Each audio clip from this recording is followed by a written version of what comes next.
নয়াপল্টনে বিএনপির কেন্দ্রীয় কার্যালয়ে চলছে সমন্বয় সভা। কথা বলছেন বিএনপি মহাসচিব মির্জা ফখরুল ইসলাম আলমগীর।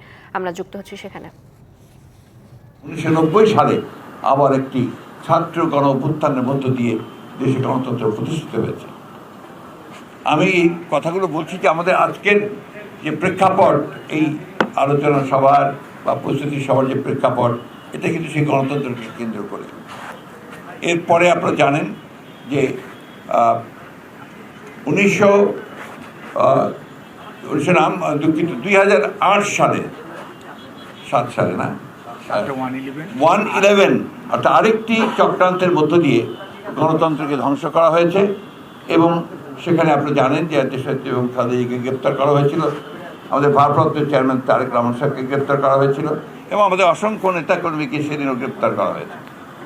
এরপরেও আপনারা একটা সংগ্রামের মধ্য দিয়ে আমরা গণতন্ত্রকে আবার ফিরিয়ে আনার চেষ্টা করেছি।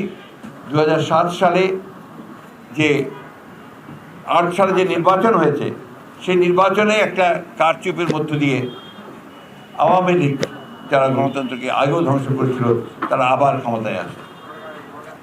এই 2008 সালের পর থেকে ধারাবাহিকভাবে জনগণের অধিকারগুলোকে কেড়ে নিয়ে যে শাসন আওয়ামী লীগ চালিয়েছে, সেই শাসনে বাংলাদেশের গণতান্ত্রিক যে প্রতিষ্ঠানগুলো আছে, সমস্ত প্রতিষ্ঠানগুলোকে তারা অত্যন্ত পরিকল্পিতভাবে ধ্বংস করে দিয়েছে।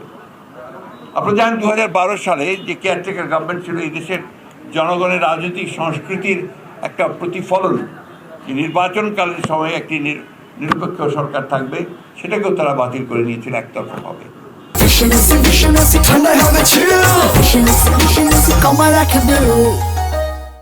এইভাবেই গণতন্ত্রের সমস্ত প্রতিষ্ঠানগুলোকে তারা ধ্বংস করে দিয়ে মূলত একটা একদলীয় শাসন ব্যবস্থা, ফ্যাসিবাদ প্রতিষ্ঠা করে।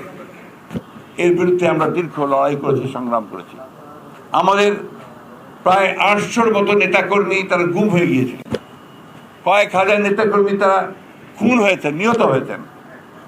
আমাদের নেতাকর্মীদের বিরুদ্ধে প্রায় 60 লক্ষ মানুষকে আসামি করে 1.5 লক্ষ মামলা করা হয়েছে। এই দীর্ঘকালীন সময়ে মামলা, আপনার এরপরে নির্যাতন, নিপীড়ন। আমাদের দেশনেত্রী বেগম খালেদা জিয়া, তাকে মিথ্যা মামলার সাজা দিয়ে প্রায় 6 বছর কারাগারে আটক করে রাখা হয়েছিল। এই জনগণের আন্দোলনের মধ্য দিয়ে তিনি মুক্ত হয়েছেন। এই অবস্থার প্রেক্ষিতে এখন একটা নতুন জনগণের ছাত্র জনতার অভ্যুত্থানের মধ্য দিয়ে আবার একটা নতুন সুযোগ সৃষ্টি হয়েছে, সেই গণতন্ত্রকে প্রতিষ্ঠিত করবার, গণতন্ত্রকে প্রাতিষ্ঠানিক রূপ দেবার, গণতান্ত্রিক ব্যবস্থাকে চালু করার। এরই প্রেক্ষিতে আজকে যে দিনটি আমাদের সামনে এসেছে, এই দিনটি হচ্ছে আপনার 15 সেপ্টেম্বর, যেটা আন্তর্জাতিক গণতন্ত্র দিবস।